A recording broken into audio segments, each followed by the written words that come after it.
The tiny nation of Singapore is more than 8,000 kilometers from Kyiv, but the events there loom large for the Indo-Pacific, said Prime Minister Lee Hsien-loong during his first White House visit with Biden on Tuesday. Lee reiterated his nation's strong support of Kyiv because, he said, what happens in Europe reverberates around the world. The war in the Ukraine has implications for the Asia-Pacific. There are potential flashpoints and contentious issues in our region too, which, if not managed well, could escalate to open conflict.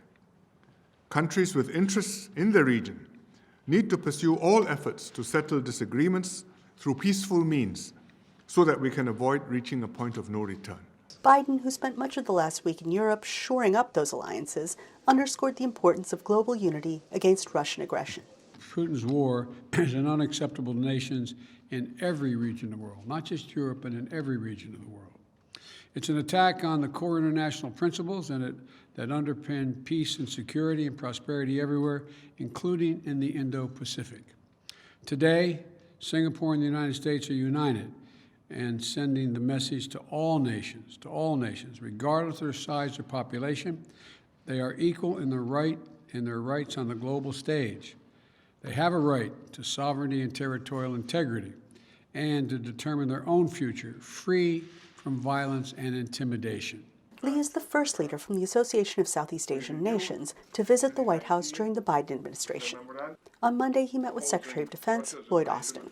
Analyst Zach Cooper said Singapore, which has just 5 million people but is a major economic force in Southeast Asia, is sure to appreciate this high level of engagement from the world's largest economy. I think for Singapore, this is an important show that it's going to stand up for the rules of the existing international order, and being able to come to the White House and be rewarded for that is an important signal that the United States appreciates what Singapore's done the last few weeks. And I think what we're going to hear over the next few months is a real desire from Singapore for the United States to take more of a leadership role economically.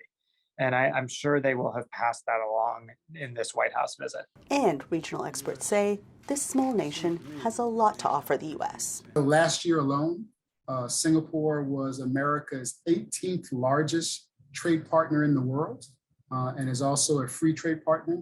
And I think probably a couple of points that'll be really part of the dialogue here is that, we talk about, even before the Ukraine-Russia conflict, the importance of the Biden administration was really placing on trying to strengthen the resilience of America's global supply chains.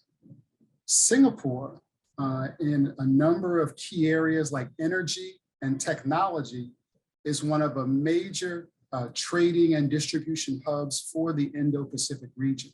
And Biden said this warm friendship will soon expand as the U.S. hopes to host more ASEAN leaders for a summit in coming months. Anita Powell, VOA News, the White House. Thank you especially for receiving me.